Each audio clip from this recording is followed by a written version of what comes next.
Por que resolveram fazer essa pesquisa? Qual o motivo de ressaltar o papel do video on demand hoje no entretenimento, quer dizer, no consumo moderno?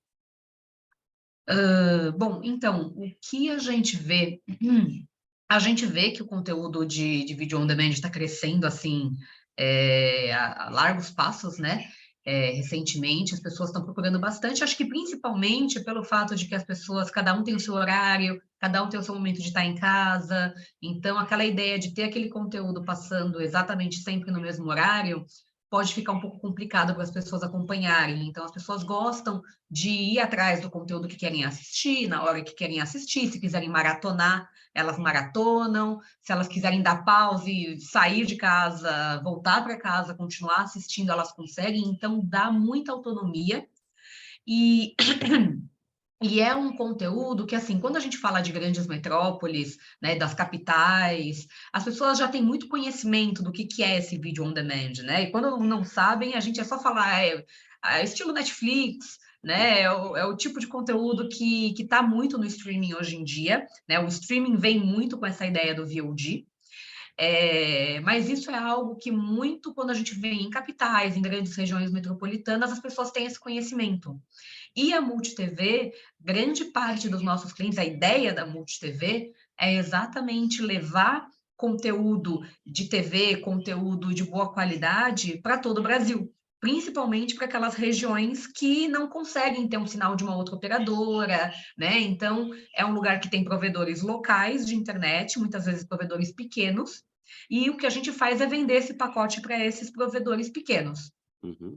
E para essas pessoas, talvez é uma informação que está chegando agora, né? As pessoas muitas vezes têm que ser ensinadas, têm que entender um pouquinho mais do conteúdo, entender um pouquinho mais do que é essa história de dar play, dar pause, assistir, voltar. Então, para começar, a ideia de falar do VOD vem muito de a gente poder também educar um pouco o nosso público e entender qual é essa novidade, né? Não é novidade necessariamente, mas está chegando lá agora, Uhum. essa novidade que está vindo com conteúdo sob demanda. Interessante, porque até dentro da história da TV por assinatura, o Video on Demand nasceu lá atrás, quando você tinha a possibilidade do canal disponibilizar uma parte da sua programação dentro da plataforma, da própria TV, da operadora de assinatura, né? Eu lembro de assistir muita coisa que eu não conseguia assistir no horário, mas pegava no catch-up depois, né?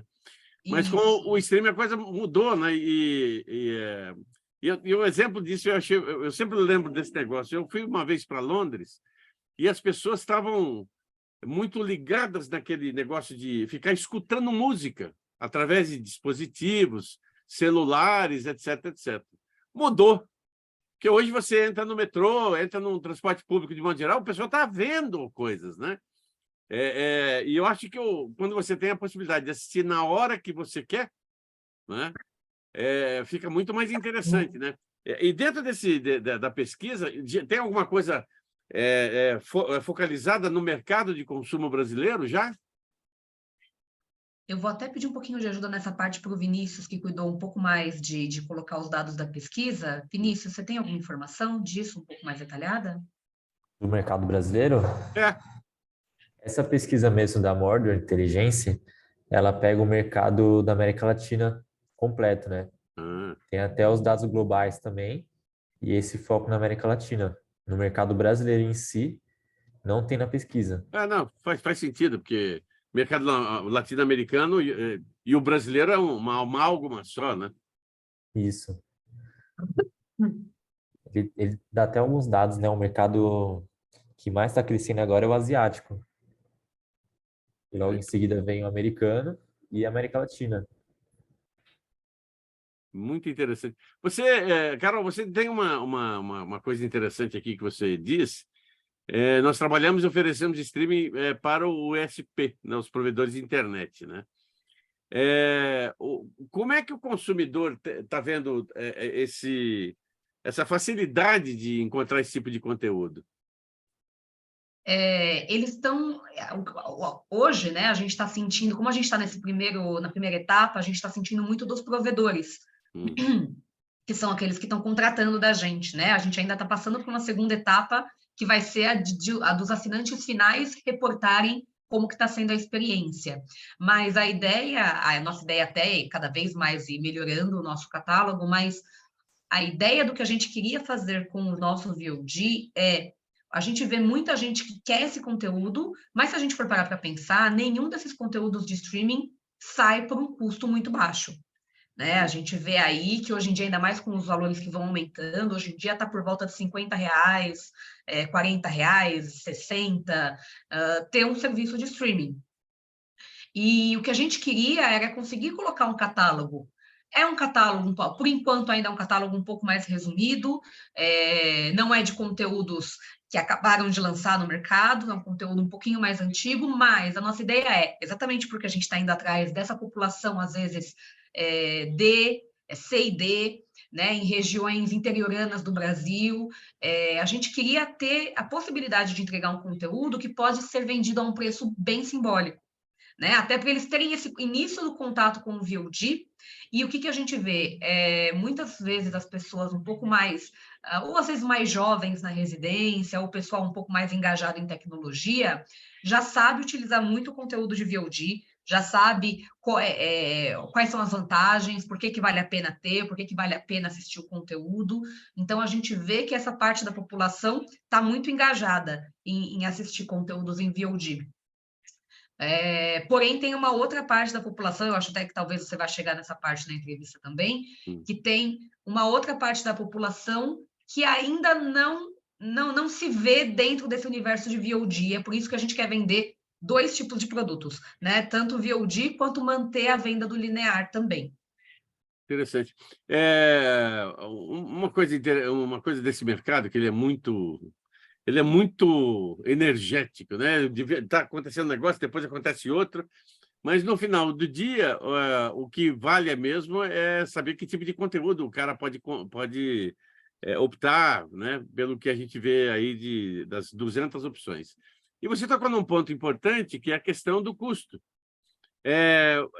Juntando o fato do custo, voltando ao fato do interesse, né? Esses 2 fatores, durante a pandemia, você acha que fez com que as pessoas se voltassem mais para esse tipo de procura, de buscar um entretenimento, para não ter que sair e tal, e hoje eles sabem que eles podem contar com isso no dia a dia? Com certeza. Eu acho que a pandemia foi um laboratório, na verdade, para a gente ver que as pessoas, quando elas não tinham mais a opção de poder sair, a televisão, enfim, o streaming, esse conteúdo acabou se tornando muito aliada até da saúde mental, né, das pessoas. Então, muita gente acabou zerando tudo que tinha dentro das plataformas de streaming, até fez a necessidade dos mercados irem atrás de mais conteúdos, aumentarem a quantidade de conteúdo das plataformas. A gente vê também uma coisa interessante, que foi exatamente a época da pandemia, em que muitas plataformas foram atrás de conteúdo estrangeiro, né? Até porque talvez não tinha como dar conta ao mercado nacional no sentido, o mercado americano, né? Dar conta de produzir tanto conteúdo, e foi aí que foram atrás de muito conteúdo estrangeiro, e é uma marca que fica até hoje, né? Então a gente vê muitas pessoas agora tendo abertura em assistir um filme turco, um filme espanhol, um filme italiano, né? Eu via que antes da pandemia não se tinha tanto essa cultura quanto aconteceu depois, com o surgimento de vários conteúdos que viraram sucesso nas plataformas de streaming, vindo de mercados estrangeiros. E a gente está apostando bastante nisso também, né? De vir com conteúdos legais, que não precisam ser só do mercado americano, que podem ser conteúdos globais, até com isso aumenta essa globalização que a gente está vivendo, nas pessoas poderem assistir conteúdo coreano, conteúdo, que nem eu falei, turco, russo, italiano, espanhol, e isso fez o mercado ficar, na minha opinião, muito mais interessante, né, de conteúdo, porque a gente está vendo várias culturas diferentes também. Isso é verdade. Desde que eu assisti o primeiro dorama coreano, eu me viciei, porque eu acho muito divertido esse tipo de conteúdo. Eles têm uma dramaturgia diferente, né? Até mesmo para lidar com o zumbi. Tem aquele filme Invasão Zumbi, que é um filme de zumbi completamente pirado, e eu gosto de zumbis. Zumbis fazem o meu dia a dia. Isso é interessante. Mas você tocou num ponto que eu achei interessante dentro do trabalho que vocês realizaram, que as pessoas com a pandemia, né, quem não tinha TV por assinatura ou tinha TV por assinatura, estava acostumado às 9 horas você citar o programa. O Video On Demand quebra isso e faz com que facilite a vida das pessoas. Engraçado que isso me lembra uma campanha de marketing da antiga Sony, na época do VHS, que ela falava assim: o VHS te dá a oportunidade de assistir aonde você quiser, na hora que você quiser. O VOD está fazendo exatamente isso, né? Você acha que as pessoas estão começando a entender que você não precisa estar em casa num determinado horário para assistir aquilo que você gosta? Sim, eu acho que as pessoas estão começando a entender bem, que nem eu disse, né? É um movimento que nem você falou quando você estava em Londres, é um movimento que vem vindo, né? Então, assim como se a gente for, por exemplo, para outros mercados, a gente vai ver coisas que não chegaram no Brasil ainda, aquilo que chegou no Brasil está chegando para outros mercados do Brasil agora. Então, que nem você falou, quando a gente anda no trem, no metrô, eu mesma também, quando eu estou no metrô, eu vejo a maior parte das pessoas está numa série, está assistindo alguma coisa, está todo mundo ali empenhado em assistir o conteúdo, então as pessoas realmente entenderam que elas podem levar aquele conteúdo com elas, as pessoas até se planejam, né? Às vezes elas vão pegar um trem, um metrô em algum lugar que não tem sinal, de baixar o conteúdo antes de entrar, né? Então as pessoas já têm bastante domínio de como que se usa a plataforma, as plataformas são de uso muito fácil, eu acho que isso é legal também, né? Então, uma vez que você aprende como que se usa a plataforma, é muito simples de usar, né? De dar play, de voltar, de começar, recomeçar, diminuir a altura, colocar no mudo se você precisa ouvir alguma informação. Então, as pessoas elas têm bastante conhecimento, mas que nem eu disse, é um movimento que tá indo, né? Então, a gente já vê isso nas regiões metropolitanas, nas capitais, e a gente começa a ver o interesse de regiões um pouco mais afastadas agora. E esse interesse vem para a gente por meio dos provedores, né? A gente pode dizer que há um ano atrás a gente não via o interesse que a gente está vendo agora dos provedores regionais querendo conteúdo em VOD. Né? Um tempo atrás, se você até falava VOD, a pessoa, mas o que é VOD?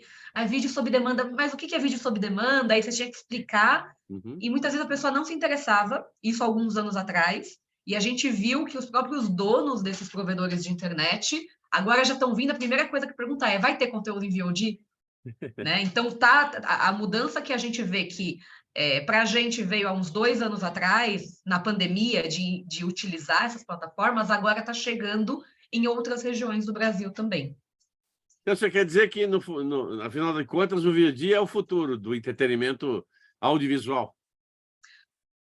Eu acredito que eu acho que é assim, a gente está falando aí dele ser literalmente o futuro, eu acho que ainda demora um pouquinho para as pessoas migrarem completamente, para virem só VOD, né? Porque, que nem eu falei, a gente tem públicos diferentes.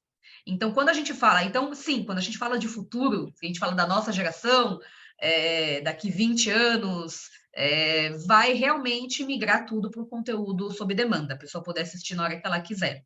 Mas hoje a gente ainda tem um público que consome muita TV, que é um público um pouco mais de idade, né? Então a gente vê aí hoje em dia, a gente tem muita gente chegando na casa dos 90, na casa dos 80, 70, tem muita gente também que está consumindo conteúdo ainda.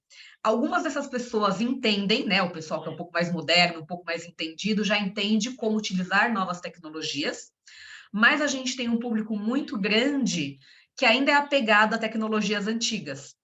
Então, o que eu acho que é legal, né? Fazer um balanço entre os dois tipos de produto. Então, por exemplo, o que eu acho que realmente é algo que a gente não vai fugir, é algo que é daqui, vai ser, enfim, por bastante tempo, é a parte do streaming, né? Assistir o conteúdo via streaming é algo que já está estabelecido e é o que as pessoas estão buscando, né? O custo é muito mais baixo de você entregar um conteúdo em streaming, a facilidade de você colocar na sua casa o streaming é muito mais rápido. Mas a gente ainda vê que tem parte desse público que quer streaming, né? Isso a gente não vai voltar, vai ser streaming de agora em diante. Mas parte desse público quer o conteúdo em VOD E ainda tem uma parte do público, e isso tem as pessoas um pouco mais de idade e muitas vezes as pessoas indecisas, que a gente fala, né? Que são aquelas pessoas que a gente brinca que tem um termo que é quase um verbo, que é o zapear, né? Tem gente que gosta do hábito de zapear, que é o quê? Você ligar uma TV linear e você ficar olhando os canais até encontrar uma coisa que você quer assistir. E você quer que a TV te sugira o que você vai assistir. Ainda é um público, e assim, é um público que não é tão pequeno assim. Tem muita gente, eu acho que todo mundo já passou por essa crise de VOD, que é você ligar a TV, ver tanta coisa, tanta opção do que você pode assistir, que você não assiste nada. Você está tão confuso, você não consegue decidir o que você quer assistir. Então, a gente ainda tem um público que tem que ser respeitado, que é o público que quer que a TV sugira para ele o que ele vai assistir, que é o conteúdo programático, né? Que a gente fala, que é o linear. Então, o que a gente quer fazer hoje, o que a gente está vendendo é as duas opções. A gente tem a possibilidade do cliente colocar o VOD e o linear dentro do produto de streaming. A Digo está fazendo isso bastante também, né? A Digo, ela está trazendo o formato da TV antiga para o formato do streaming, onde a pessoa pode assistir conteúdos em VOD, mas se ela não quiser pensar muito, ela vai na grade linear, que é igualzinha ao que era a grade da TV a cabo tradicional, e ela assiste. Não é o público que quer, vai para o conteúdo VOD, assiste o conteúdo na hora que quiser. Então, eu acho que esse agora, nesse momento que a gente está, é um formato muito democrático de conteúdo, né? Você poder escolher de que maneira você quer assistir. Só que cada vez mais o linear vai diminuindo e o VOD vai crescendo, né? O conteúdo que tem em VOD é um movimento, está migrando realmente. Mas eu acho legal a gente ainda, por um tempo, dar essas duas opções, enquanto vai migrando para cada vez mais conteúdo em VOD.